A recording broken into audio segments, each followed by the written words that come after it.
Greetings, everyone. Let me introduce myself, and first of all, I want to welcome you to 3-Minute Thesis. I'm really happy to have you here. This is my favorite event of the year. I'm Linda Mason. I'm Dean of the Graduate School, and I'm also a professor in the Department of Entomology in the College of Agriculture. And I'm going to be your MC for the evening. First of all, I would ask that you silence your phone. We don't want a buzzer going off and having our contestants think that their 3 minutes is up, because they will realize that 3 minutes is their kill time for them. Second of all, if you are a COM 114 or a 217 student, you are going to pick up your 3MT voucher after the winners are announced in our lobby straight outside the back door, so watch for that. I want to thank all of you who are attending our in-person event, and for those of you that are watching around the globe through our live stream on YouTube. The 3-minute competition is an event where students are really tested on their ability to communicate. And it's the communicating the essence of their research without all the charts and figures and graphs that they're used to using and pointing to and telling you about. As it says on my slide here, and this is the main critical part for you, is that an 80,000 word thesis would take you about 90 hours to present. But these students have to do that 9 hours in 3 minutes. So they're going to give you the summary, the best of their 3-minute work. Now, just so you understand about the competition, we want to give you a little bit of history. It was developed at the University of Queensland in 2008. It was expanded to the Tasmanian International Competition in 2012. And now 3MT competitions are held over 900 universities in more than 85 countries. It has exploded.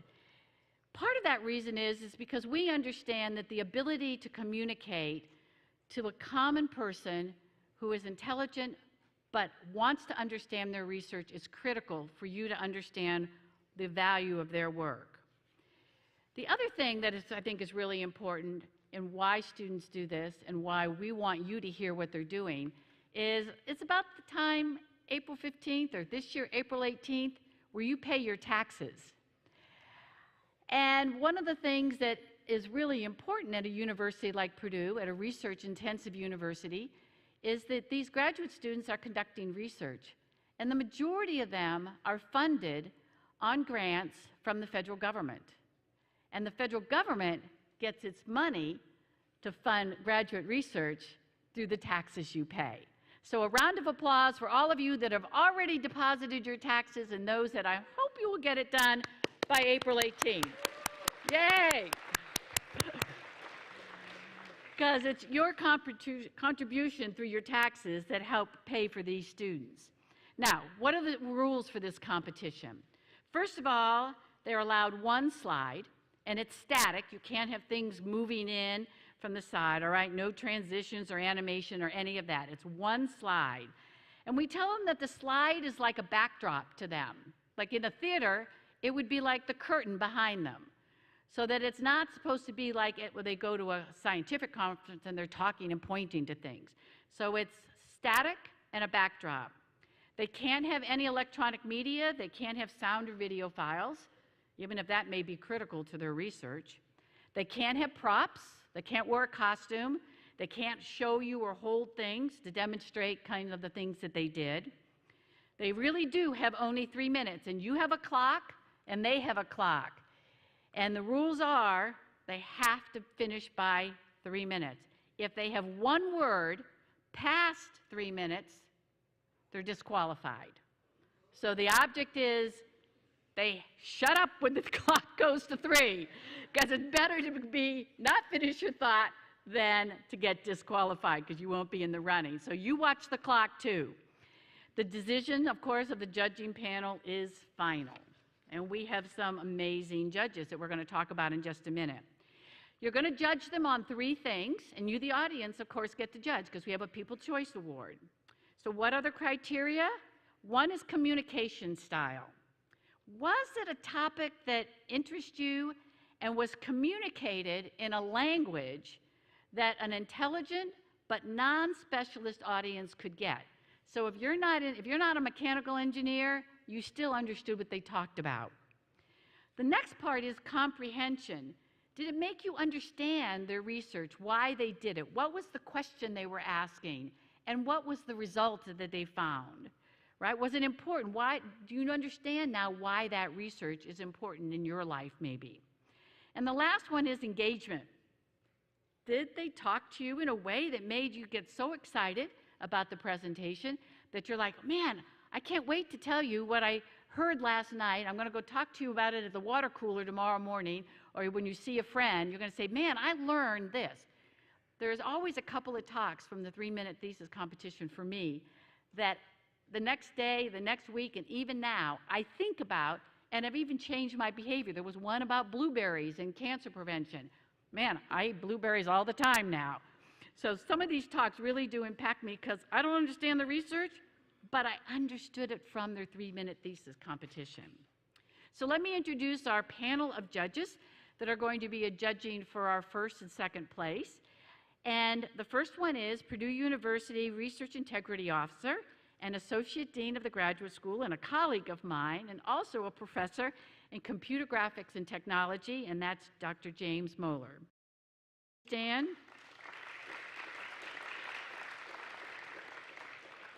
We also have here our Purdue alumni, and if you want to ask questions of the alumni afterwards about how she did with her degree here from Purdue and what she did after, I talked to her before the competition and learned a lot. And chair of our President's Council Advisory Board, Patsy Mello. Patsy? Thank you.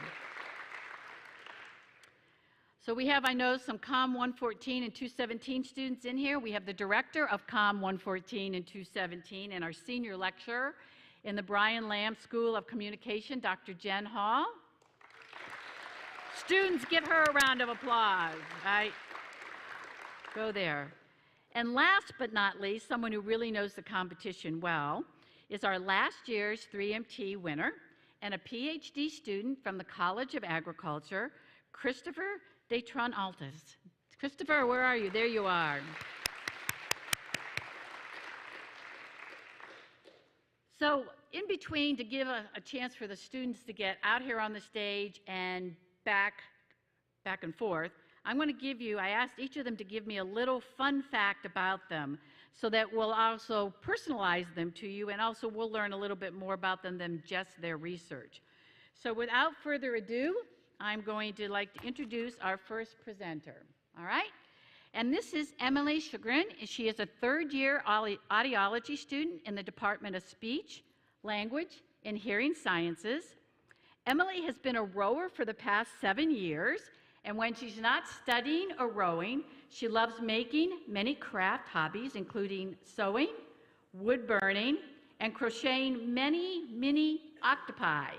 Oh, I may get there. I go on cruises and we hand out ducks on cruises, so maybe I could get you to crochet some ducks for me, all right? In the winter, when there is a blizzard, Emily builds snow elephants instead of snowmen, all right? The title of her presentation is Evaluating the Efficacy of Music Programs in Hearing Aids. Thank you.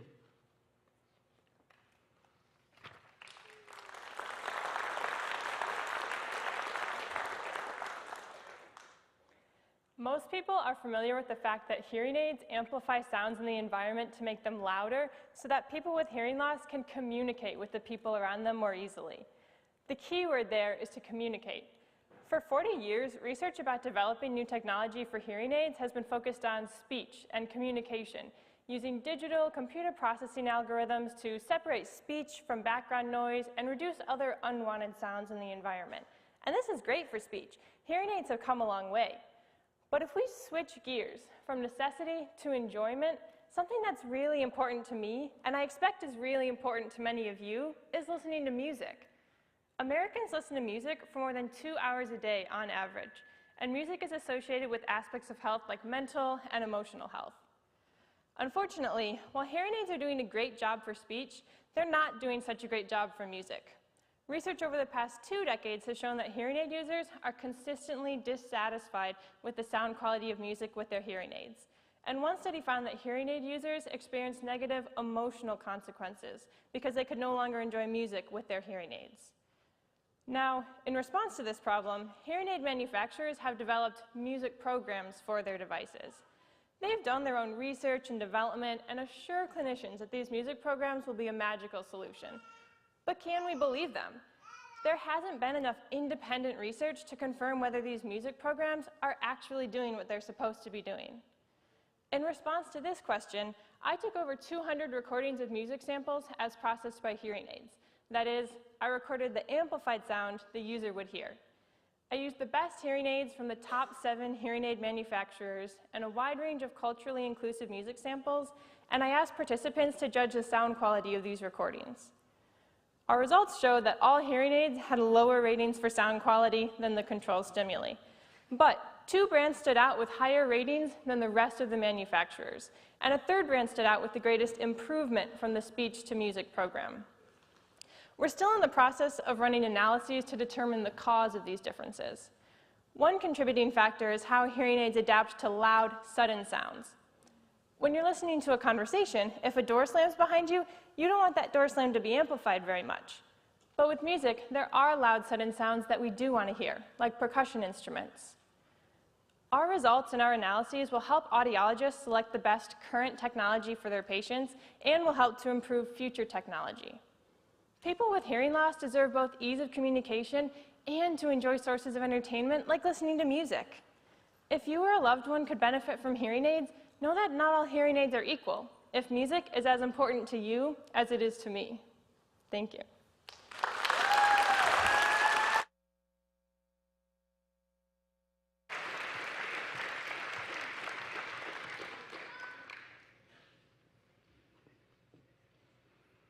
All right, our next speaker is Juan Carlos Verdosca. He is a PhD student in the College of Engineering in the School of Material Engineering.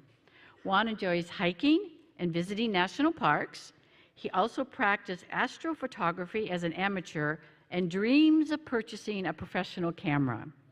The title of his presentation is A Quest for Better Batteries, Accelerating Materials Discovery.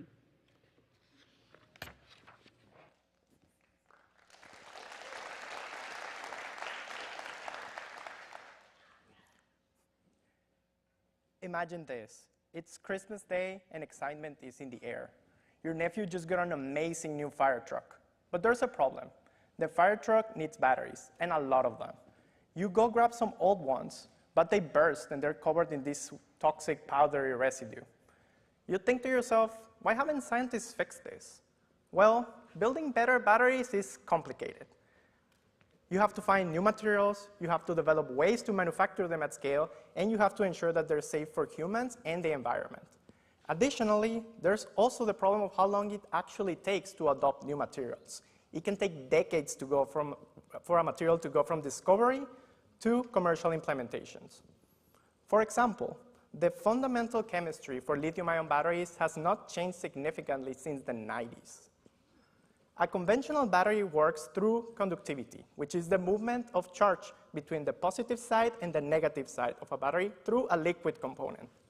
This liquid is terrible for the environment, toxic to humans, corrosive, and flammable. It makes batteries difficult to recycle and manufacture. A potential solution for the shortcomings of liquid-based batteries are solid-state batteries. In solid-state batteries, we replace this liquid component with a solid material. In my research, we made this replacement using a flexible plastic film combined with ceramic particles. And for its development, we made use of every resource available. First, we used machine learning models to screen candidate materials. This way, we only run the experiments that we know are going to give us the best performance. We find that by doing this, we can reduce the number of experiments we need to run by 50%. Significantly saving in time and in resources. Second, we took some of these materials and evaluated them using computer simulations. This way, we can estimate how much improvement we're expecting, and we can try and understand some of the science behind it.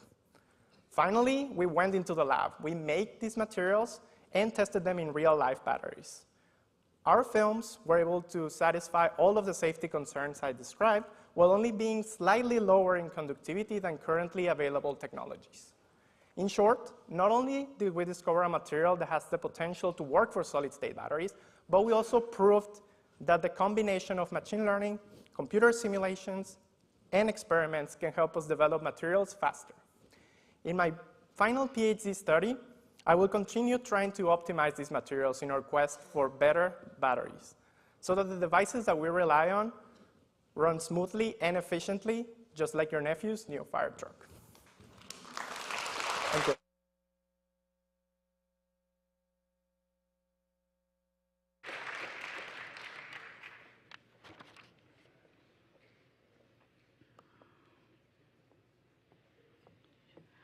All right, our next speaker is Anisha Kulkarni, and she's a PhD student from the Department of Medicinal Chemistry and Molecular Pharmacology in the College of Pharmacy. Outside of her research, Anisha enjoys rock climbing and hanging out with her cats, Simba and Nara. The title of her presentation is When Good Neutrophils Go Bad.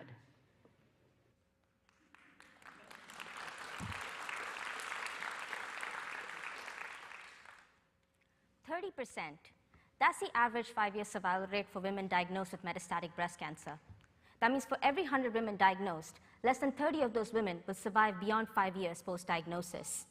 Although several advances have been made in the field of cancer therapy, including breast cancer, with more potent and selective drugs on the market, as well as new forms of therapy, such as immunotherapy, where the body's own immune cells are trained to fight cancer cells, the problem of metastasis still hounds doctors as well as scientists. This is because metastases are not only hard to detect, but extremely hard to treat, with most patients not responding to the same therapies at the metastatic stage that they responded to in earlier stages of the cancer. What causes cancer cells to metastasize so aggressively? Why do some women present with metastases several years after initial diagnosis and treatment? What causes the cancer cells to essentially lay dormant and reawaken several years after, and can we possibly predict and prevent this reawakening? These are some of the questions that we are trying to answer at our research lab here at Purdue. What we do know is that at the time of diagnosis, some cancer cells have already exited the primary site of the breast and found refuge in future metastatic sites, such as the lungs. It is here that they come in contact with cells of the immune system, the superheroes of the body, so to speak, where 3 important decisions are made. 1, kill the cancer cell. 2, ignore the cancer cell. Or 3, let it thrive. Now that last one may be a bit, that's not quite right. But I think we've watched enough superhero movies to know that they're not always the good guys. One such superhero, or immune cell, is a neutrophil. The neutrophil protects us from bacterial infections as well as infections caused by other microorganisms by shooting out net-like structures, trapping these organisms and killing them. Much like Spider-Man, shooting out spiderwebs to catch bad guys. But if you remember, Spider-Man did go through a dark phase where his superpowers were enhanced, but he basically became unhinged. Our research has shown that alcohol consumption similarly causes neutrophils to become unhinged, increasing their net production. And in the lungs, these nets provide a suitable bed for the dormant cancer cells to attach and grow out into future lung metastases. My research has also identified a gene responsible for this unhinged neutrophil behavior, which is important not only on the therapeutic front, since we now have a target to design drugs against, but also on the diagnostic front, so women can be screened early on for this gene to predict their likelihood of metastatic occurrence, so we can better tailor their therapy options. So neutrophils can maintain their good name, just not in the field of breast cancer metastasis. Thank you.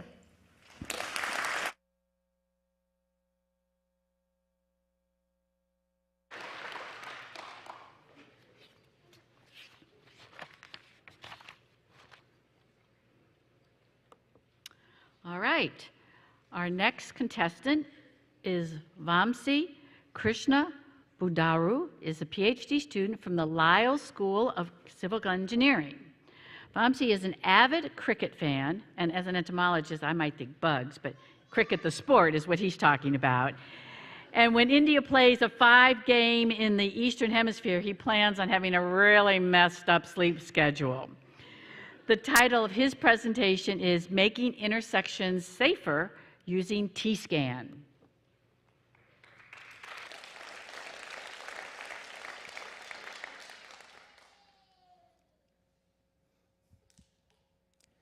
In the US, more than half of all urban road accidents happen at intersections, leading to over 6,000 deaths in 2020 alone. This means that you, I, or anyone is more likely to meet an accident when at an intersection than otherwise. Therefore, safer intersections mean significantly safer driving experiences for all of us. However, there is a major problem. Current methods we traffic engineers use to estimate safety at an intersection relies on accident data. This effectively means that we must wait for accidents to happen first in order to learn how to prevent them. And since accidents are rare events, it takes 3 to 5 years to gather sufficient information. A better method would be one that can gather information much more quickly without having to wait for accidents. And that is what my research is all about. Instead of relying on accidents, I use traffic conflicts to predict accident-prone areas inside an intersection. Traffic conflicts are these everyday events where you had to hard brake or swerve in order to avoid a collision. To detect these traffic conflicts at intersections, we need an accurate vehicle tracking system. Traditionally, cameras were used for this. However, cameras have poor accuracy in tracking vehicles that are far away, and cameras don't work well at night. To overcome this, I built a new vehicle tracking system using LiDAR called T-Scan. LiDARs use invisible lasers to measure distances in 3D, allowing T-Scan to track vehicles that are hundreds of feet away with an incredible accuracy of just a few inches. Thanks to lasers, T-Scan works just as well at night. Using T-Scan, I collected data at 3 different intersections for a few days each. I then extracted traffic conflicts from this data and plotted them on a map. I did the same for accidents reported at these intersections over 5 years. Both the plots showed a strikingly similar pattern of events. That is, T-Scan was able to accurately predict where inside the intersection most of the accidents happened. Because T-Scan relies on monitoring regular traffic, we can come to the same conclusion about an intersection safety in a matter of days instead of waiting years for accidents to happen. That means, thanks to T-Scan, we can make our intersections safer without you or a loved one having to meet an accident first. Thank you. Drive safe.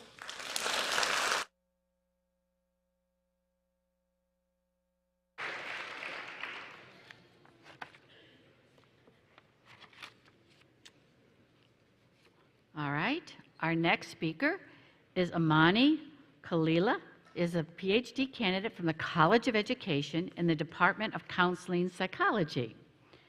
Amani has 5 different library cards at 5 different libraries. So it's not that she loses them and has to keep replacing them there. So she can always borrow books she wants and read for free. Amani has 3 much younger siblings, so being the oldest has drawn her to the field of child psychology and development. The title of her presentation is No Child Left Behind, Identifying Obstacles in Autism Services for Children of Color.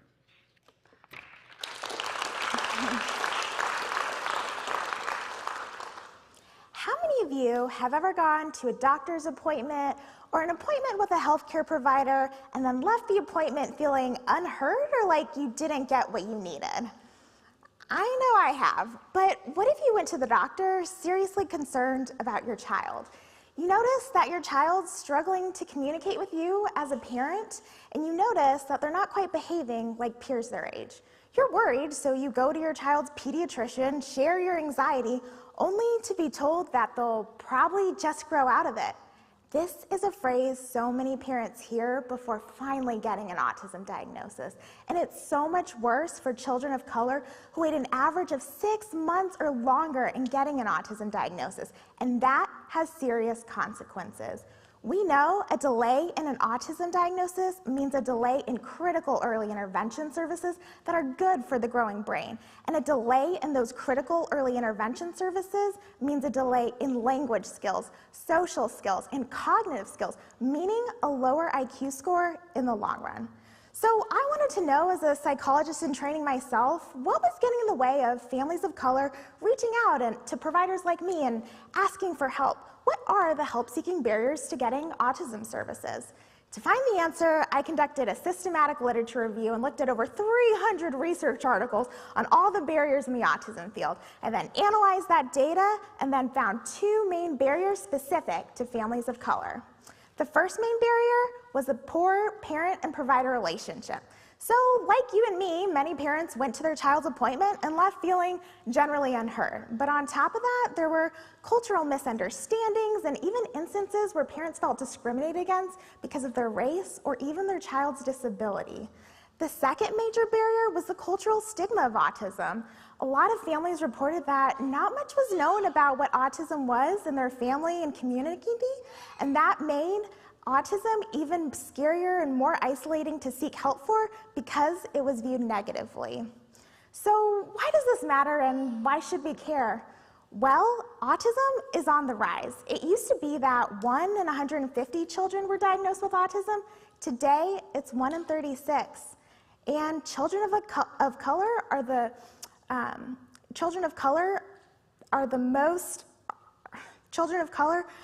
in the U.S.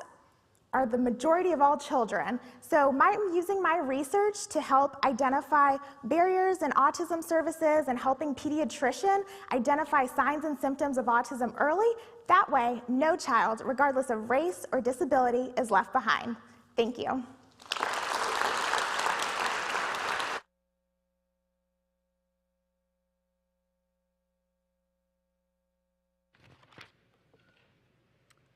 All right. Our next speaker is Cena is a PhD candidate from the College of Engineering's Department of Mechanical Engineering or Material Science. And Cena loves to travel and enjoys playing both volleyball and tennis. He said he feels like an accordion lately, expanding and contracting with Indiana's weather fluctuations. We all have to kind of get used to that when we come to Purdue. The title of his presentation is Smart Sampling Capsule for Monitoring and Diagnosing Digestive Tract Disorders.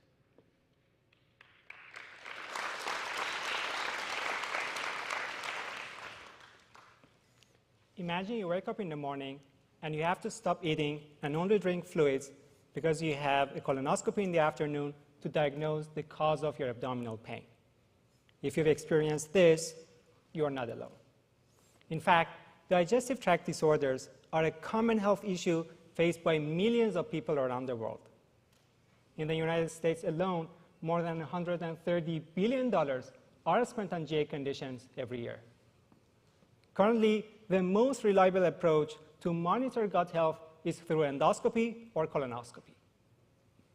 These are medical tests where a doctor uses a long tube inside our body to collect samples to test for diseases and conditions. However, these approaches are invasive, expensive, require a skilled technician, and a specific regimen. But what if I tell you that we've developed a game-changing technology to overcome all these challenges? Indeed, we've introduced a novel smart sampling capsule that is about the size of a regular vitamin. It is smart because it opens and closes automatically without using any electronics or batteries. Well, how does this really work? The GI tract has distinct physiological factors, including the pH levels and duration of stay inside the stomach, small intestine, and large intestine. Therefore, we coated the capsules with pH-sensitive materials to enable opening actuation in the desired region. Eventually, once the capsule is naturally excreted, it can be easily opened up and the collected sample can be analyzed in a laboratory. I'm excited to share with you that for the next generation of this capsule, we are working further beyond this so that the capsule is still moving inside your body and you can see the transmitted data on your smartwatch or a smartphone. Besides sampling, this capsule has other applications, including delivering targeted drugs into specific regions of the digestive tract to improve the efficacy of the treatment. We believe that this technology has the potential to revolutionize the GI healthcare industry by reducing the $2,500 cost of an endoscopy to less than $20. This magic capsule is non-invasive, cost-effective, and easy to use, making it highly accessible to a broader range of patients. Thank you.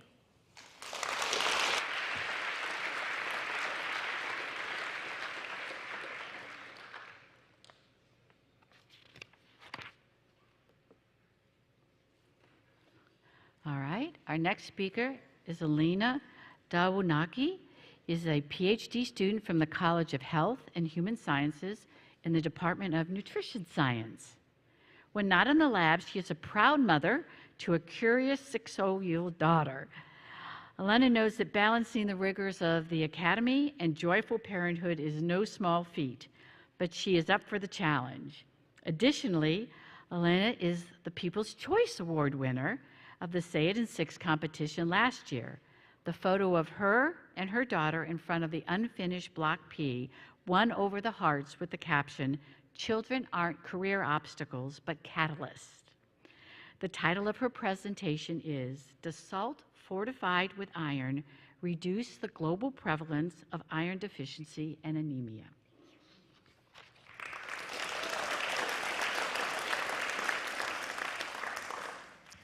Half a billion women in the world are suffering from anemia today. Half a billion. 1 out of every 3 women sitting here is probably anemic. The prevalence of anemia among women is even higher in low and middle income countries like India, where it is at a staggering 57%. If you think it's a normal deficiency that hardly affects your life, well, that's not the case. Anemia, which often stems from iron deficiency, causes fatigue, forgetfulness, poor work efficiency, and a host of health problems. But that is just the tip of the iceberg. Studies have shown that anemia during pregnancy increases the risk of stillbirth, miscarriage, premature birth, and can even cause the death of the mother and the child during delivery. In fact, in India, 1 out of 5 maternal deaths that take place during delivery are due to anemia. So what's the solution to this problem? Providing iron via diet is the most obvious way to go, right?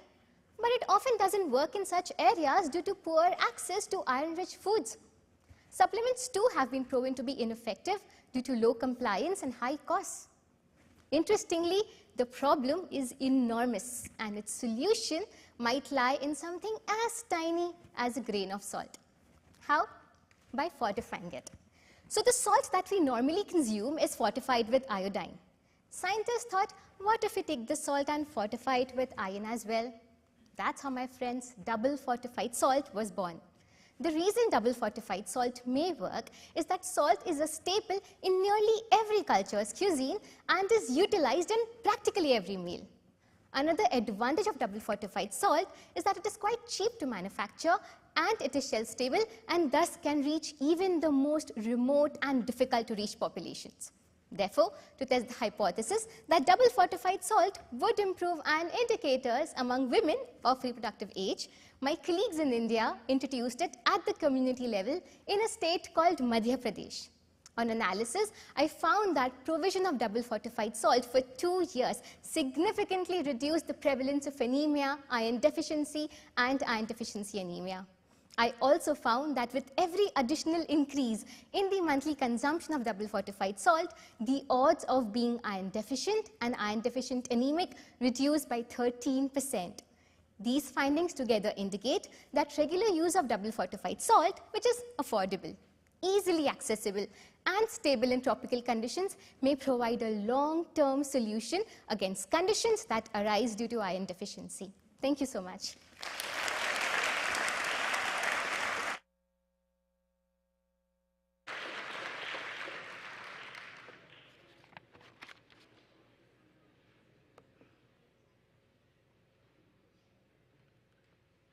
All right.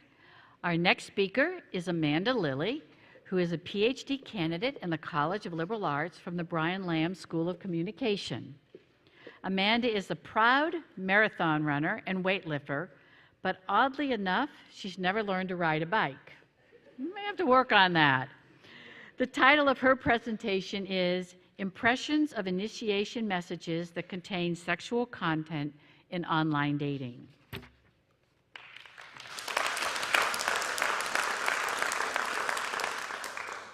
Pew Research reported this year that 70 million Americans are current online daters, and 10% of all marriages have now started online. While these statistics show the success of online dating, they don't show its problems.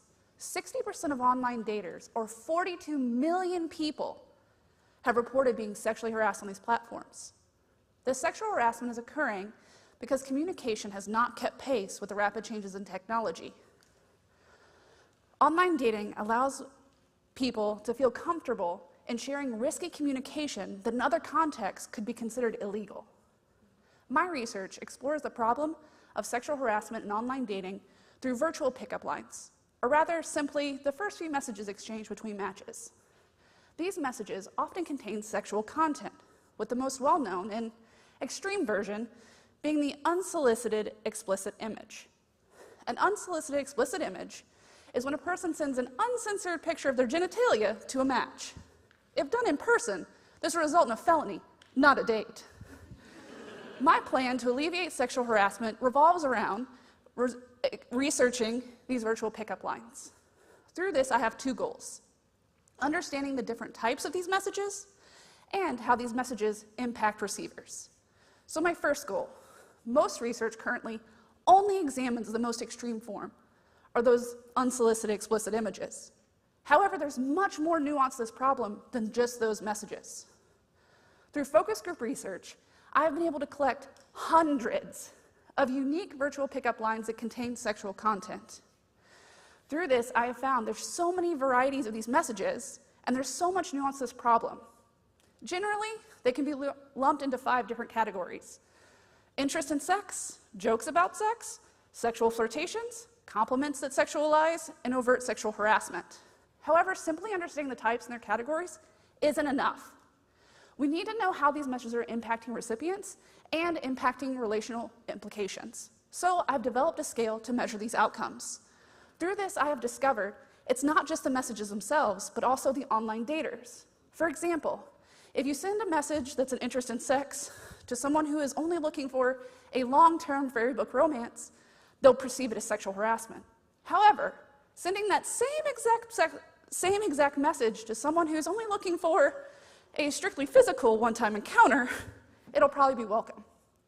Through this research, I hope to help alleviate sexual harassment by providing practical guidance to online daters so they don't inadvertently sexually harass potential matches, and by teaming with online dating apps to help put in place safeguards to prevent intentional sexual harassment.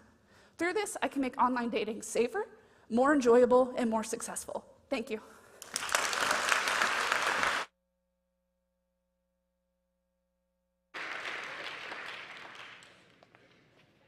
All right, something to think about next time you swipe left or right, right? All right. Our next presenter is Isaiah Mensah, who is a PhD candidate from the College of Agriculture in the Department of Biochemistry.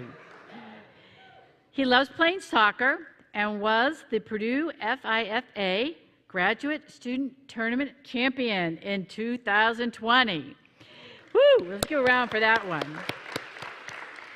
He's also been featured twice as the top 10 finalist in Say It in 6 competition.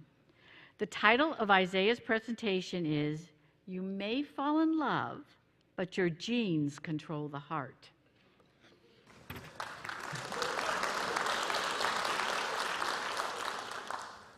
Hi. Please put your right hand on your heart and feel the beat. Mine is beating really fast right now. But I'm sure you can all feel the beat. If not, you wouldn't be here. Sadly, that's the case for a lot of people around the world. Heart-related diseases are the leading cause of death globally. In the United States alone, heart-related diseases account for close to 1 million deaths every year. Not only are the current treatments expensive, some heart diseases are just not druggable and require transplant from a compatible human heart donor. This means to save one's life, another must lose their life. In fact, 22 people die every day in America just because of the lack of a compatible human heart donor. Scientists have tried to regrow hearts in humanized animal models like pigs, but this is often faced with rejection, making the problem worse than it even began with. What if I told you that scientists are working to regrow hearts from your own cells? Luckily, every cell in the body contains the same genetic information. This means that your skin cells, as an example, contain genetic information to make your heart, and your heart cells contain genetic information to make your skin. So how are cells able to regulate what genetic information to utilize when becoming a heart cell? The answer is transcription factors. Think of transcription factors as traffic lights at a busy intersection. When the transcription factor is green, genetic information is utilized. When the transcription factor is red, genetic information is not utilized. My research sought to identify the transcription factors that promote heart cell development. Using stem cells, I am able to grow beating heart cells in the lab. And I sought to answer three main questions: when, where, and how this transcription factor promotes heart cell development. Let me begin with when. My research identified a specific stage during heart cell development where the transcription factor is absolutely necessary. And where, I was able to locate all the regions on the DNA where this transcription factor is located. What about how? I was able to identify the genes that are turned on by this transcription factor to promote proper heart cell development. So what does this research mean for you and I? It means that scientists can take your skin cells, reprogram them to make stem cells, and they can grow your heart. Now, I don't wish this on anybody in this room, but should you or a loved one need a heart transplant, they no longer need to wait in line for a compatible human heart donor. Because of my research, scientists can now regrow their hearts using their own cells so they can love and be loved like you and I. Thank you.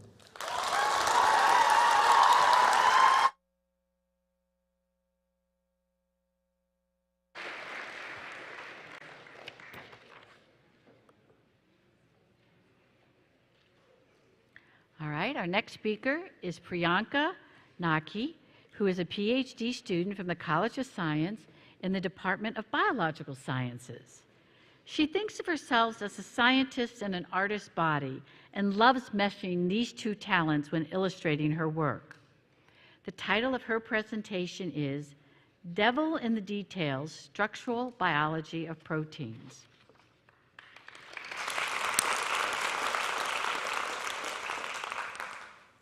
We have been using drugs to treat various ailments for centuries, and yet we have not been able to design drugs that don't have side effects. It is as if we are okay with some nausea, some headache, or even heartburn every time we take medicine. And these are seemingly harmless effects. But what about the effects that build up over time, like impaired kidney or liver functions, or even addiction?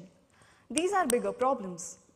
Before we try to resolve these problems, let's understand why drugs cause side effects. Imagine drugs as gloves. Gloves come in a few sizes that fit millions of people.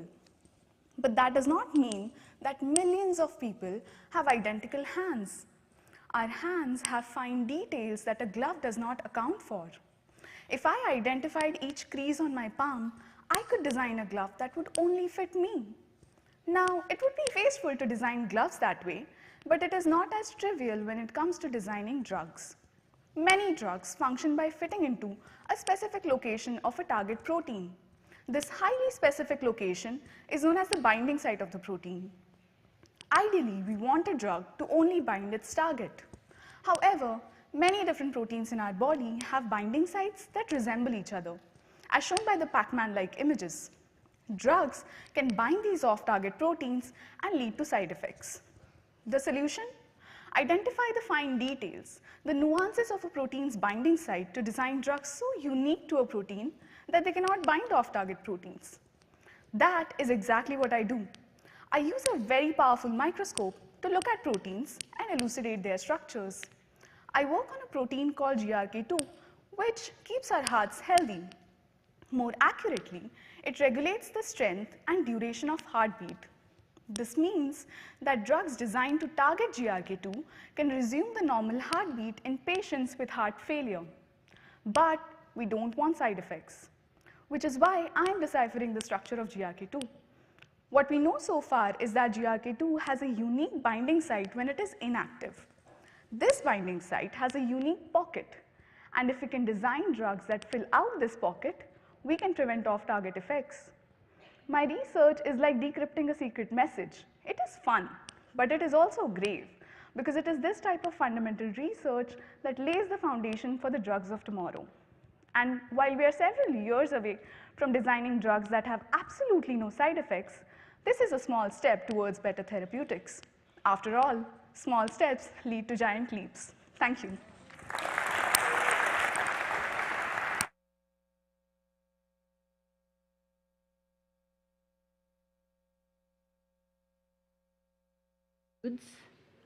Our finalists. So here's what we're going to do. I'm going to ask my judges to come to the back and start conferring while they pick our winners. I'm going to ask my contestants to come to the front and switch places so that everybody is in the right place at the right time. Remember the judging. You're going to judge on communication style. Could you understand it, the comprehension of what they were talking about? Did they use too many technical terms? And did it make you want to learn more? Say, that was super cool. I really like that. Your people's choice, you're going to cast your vote by the QR code that's on the screen or on your program. All right, so you're going to vote, cast your vote, thinking of those three criteria. Where you're casting your vote, the judges are going to go in the back, try to determine a winner, and then we will start counting up the votes for your favorites for the People's Choice Award. In the meantime, I want to spend a little time just going over our Say It in 6 competition. So what is Say It in 6? It's based on a magazine, and it's one of our competitions that graduate students really love. And we had over 400 students submit entries. It's based on the competition and a concept from Smith Magazine called 6-Word Memoirs, and it's tailored to challenge Purdue graduate students. The competition asks that you tell your story about graduate education with 1 image and 6 words instead of 3-minute thesis, right? So let me tell you, and the images are outside too if you want to see, but let me tell you about our winners. So, during the week of March 6th through the 10th, 3,000 votes were cast to choose our winners. And the recipient for our first place People's Choice winner will be $1,000. The winner is this one here by Priya Darshan. The title is Advisor, My Secret Ingredient to Success from the Department of Mechanical Engineering. And as I said, this was voted our People's Choice Award. Congratulations, and will you join me on stage?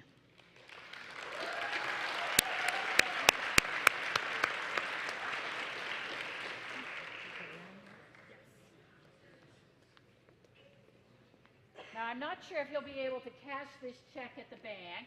It's a little hard to slip into that ATM machine, but certainly it represents the hard work that you've done and the appreciation that we have for the People's Choice. So all of these winners are framed.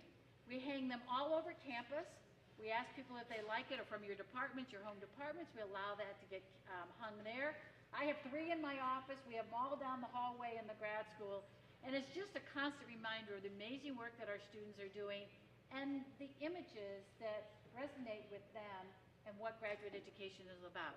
So congratulations on your winner, and I can't wait to see your poster. Take your check.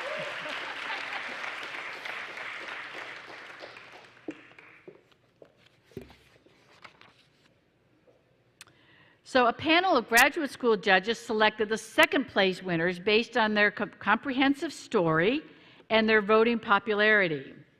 This year, because the dean couldn't break the tie, there were 2 second-place winners who will both receive $500 award. The first place one is Purdue, an excellent place to learn, sent in by PhD student Jenna Schober from the College of Agriculture's Department of Animal Sciences. So Jenna, will you join me on stage, please? Here.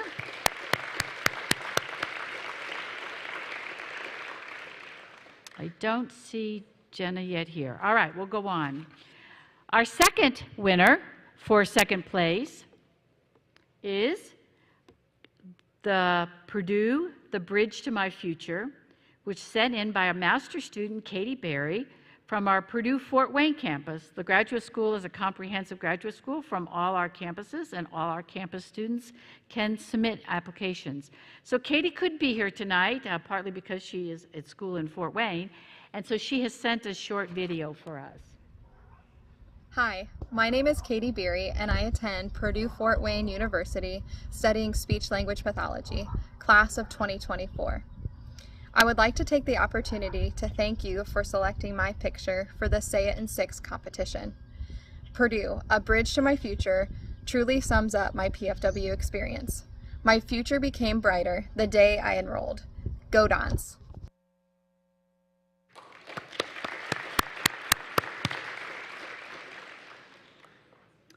And finally, the winner of our 2023 Say It in 6 competition and a $1,000 award recipient is planting the Purdue Boilermaker seed early, sent in by master student Victoria Smith from the Krannert School of Management.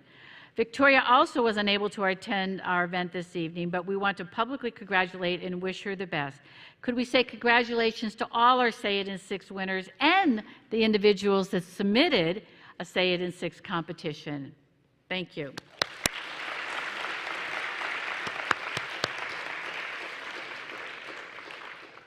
All right, I am going to go back and check to see how our judges are doing. Hopefully you have had time to vote on what you are thinking is the best, and we'll get back to you in just a moment.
cutting the checks. We'll be right back.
Ooh, power.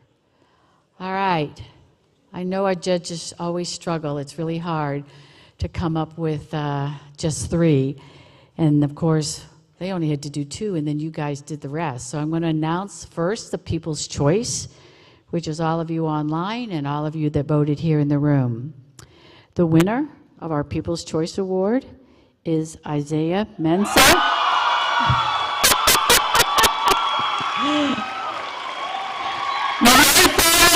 But your genes control your heart.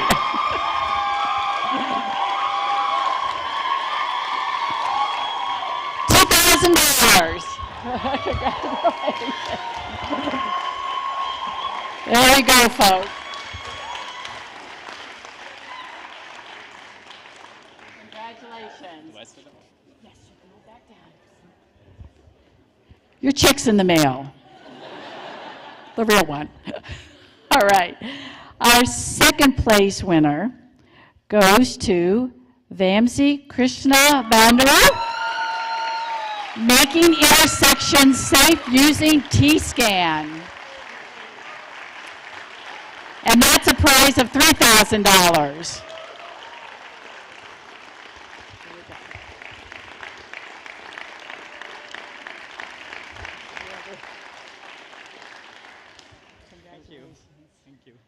Don't spend it all in one place or at an intersection. Be careful there.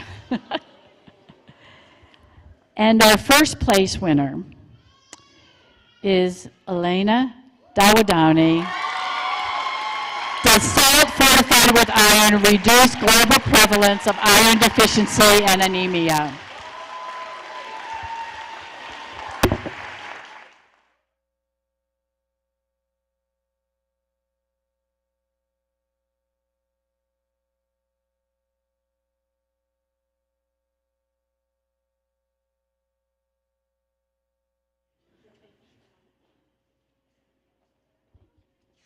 All right. I want to thank you all for attending this year and all our competitors. I learned so much. I'm so amazed at all of you. You do an amazing job and the amazing research. I'm really proud of all the graduate students we have at Purdue.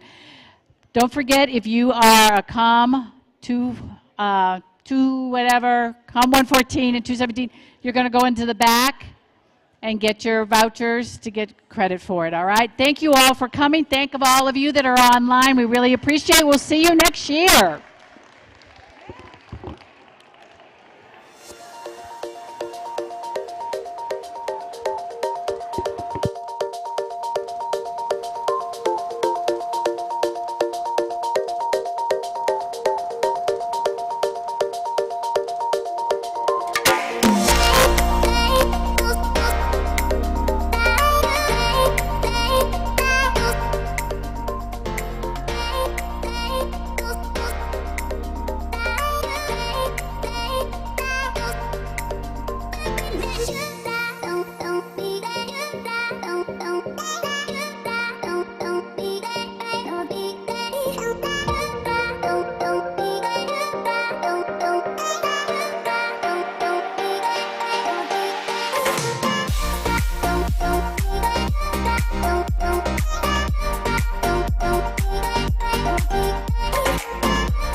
Bye.